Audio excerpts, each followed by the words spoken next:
कपड़े धोने वाली बहू। शादी के पहले से ही विभा को कपड़े धोने का बड़ा शौक था।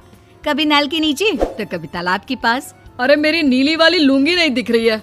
विभा की अम्मा, कहाँ रखी है लुंगी? अरे वो तो विभा ने परसों ही धोकर रखी थी आपकी अलमारी में, देखो वहीं होगी। वो ना मैंने आज धो दी, मुझे लगा कि गंदी हो गई होगी। अरे कैसे गंदी हो गई थी? उसे तो मैंने पहना भी नहीं। हे भगवान, इस लड़की के कपड़े धोने की आदत से परेशान हो गया हूँ मैं।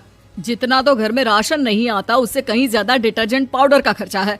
इसकी शादी करवा दो, शादी जाए अपने घर में ही करे काम, फिर चाहे घर के कपड़े धोने हो या पूरे गांव के। हाँ ठीक बोल रही हो, देखता हूँ मैं कोई लड़का। वो दिन भी आ जाता है जब विभा को देखने लड़के वाले आ जाते हैं। लड़की मुझे अच्छी लगी। होने वाली सास कहती है, बेटी अगर कुछ पूछना है तो पूछ लो। वैसे तो हमारी लड़की बहुत ही शर्मीली है, जो बोल दो वो मान लेती है, इसे क्या पूछना होगा। अरे कैसी बात कर रही हो माँ, मुझे इन लोगों के घर रहना है, सवाल तो कई है। हाँ हाँ बेटा, पूछ लो ना, क्या पूछना है। आप लोगों के घर कपड़े कौन धोता है? सास का मुंह बन जाता है। देखो, अगर तुम ये कहना चाहती हो कि तुम्हें कपड़े धोने नहीं आते तो सुन लो, कपड़े मैं ही धोती हूँ, लेकिन तुम्हारे आ जाने के बाद मैं रुमाल तक नहीं धोऊंगी। अरे चुप रहना भाग्यवान, बहू बेचारी घर आई नहीं, उसे डराना शुरू कर दिया।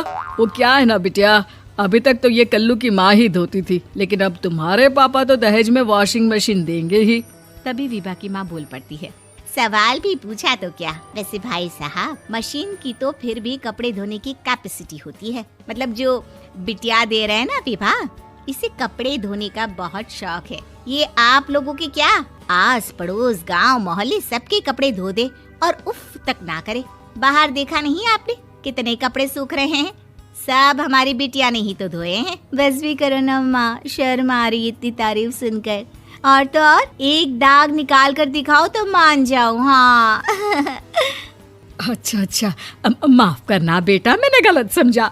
हमें तो रिश्ता बहुत पसंद है। और ऐसे जुड़ जाता है रिश्ता कपड़े धोने का शौक रखने वाली विभा का। उसकी शादी हो जाती है कोयला फैक्ट्री में काम करने वाले कल्लू के साथ। शादी के बाद अचानक विभा चिल्लाती हुई सास के पास आती है। सासू माँ, अरे सासू माँ कहाँ है आप?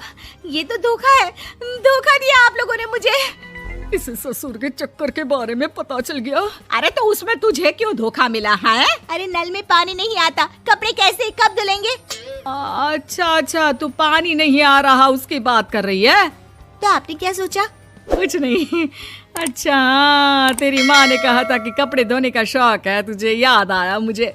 शौक बोलकर कपड़े धोने वाले मेरे जुनून को कम ना आके सासू माँ, कपड़ा धोना मेरा गुरूर है।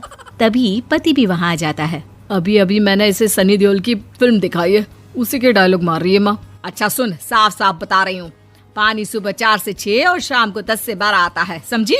विभा टाइमिंग सुनकर हैरान हो जाती है। ये क्या भूतों का मोहल्ला है? सुबह 4 बजे उठकर कौन कपड़े धोता है? 4 बजे टंकी में पानी जाता है, फिर सारा दिन धोना ना, किसने मना किया?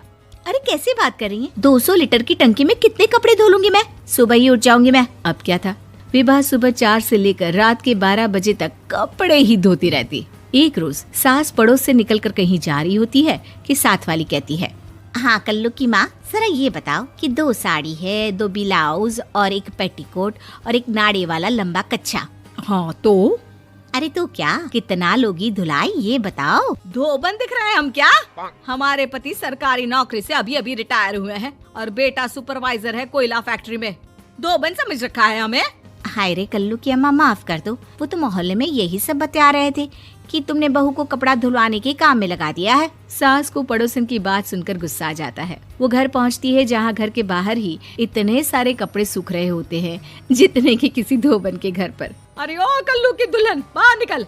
माँ जी यहीं आ जाओ, बाथरूम में चादर धो रहे हैं हम। अरे अभी हम धोते हैं, तुमको बाहर निकलो। ये आस पड़ोस वाले बोल रहे हैं कि हम बहू से कपड़े धुलवा कर उसे कपड़ा धोने वाली बना दिए हैं। अरे छोड़ो ना माँ जी, किन लोगों की बातों में आती हो? आस पास के लोगों का तो काम ही होता है कि वो किसी तरह सास बहू को लड़ा दे। बहू सारे घर के कपड़े धोती है, ये क्या कम है? बोलिए। सास को भी लग जाता है कि वो बहू का ये सनकीपन नहीं छुड़वा सकती, इससे अच्छा है कि खुद ही चुप हो जाए। एक रोज सास और बहू मंदिर जाते हैं, जहाँ सास की साड़ी वहाँ खड़ी भीख मांगने वाली से मिलती है। माँ जी क्या बात है, आपकी साड़ी उस भिखारन से कितनी मिल रही है ना? हाँ हाँ देखो तो दोनों की साड़ी मिल रही है। क्या बात है कल्लू की अम्मा, तुम खुद को तो अफसर की बीवी बताती हो और ऐसी सिंपल सी प्लेन साड़ी पहनकर घूमती हो। सिंपल और प्लेन नहीं है ये साड़ी। तो क्या सोने के धागे से फूल बने हैं? कुछ भी सासू माँ, कुछ भी। हाँ बने थे इस साड़ी में सोने के धागे से फूल। मेरे पति लेकर आए थे मद्रास से स्पेशली मेरे लिए 10,000 की। ताहे भाई साहब इस भिखारन के लिए भी सेम टू सेम साड़ी लेकर आए होंगे 10,000 की। सास उस वक्त तो कुछ नहीं कहती, लेकिन बहू के साथ घर आती है और अलमारी से एल्बम निकाल कर लाती है। ये साड़ी देख रही है, ये वही साड़ी है जिसे मैंने अभी पहना था। इस साड़ी में ये जो चमकदार फूल दिख रहे हैं ना, ये सोने के धागों से काटे गए हैं। लेकिन तू लोकल वॉशिंग मशीन ब्रश से घिस घिस कर सारे फूलों को निकाल कर साड़ी प्लेन कर दी। मुझे माफ कर दीजिए सासू माँ। और तो और, जब मैंने तुझे तेरी गलती के लिए कुछ नहीं कहा, लेकिन तूने तो सबके सामने मेरा मजाक ही बना दिया। क्यों? बहू को समझ में आ जाता है कि अब से उसका कपड़े धोना बंद।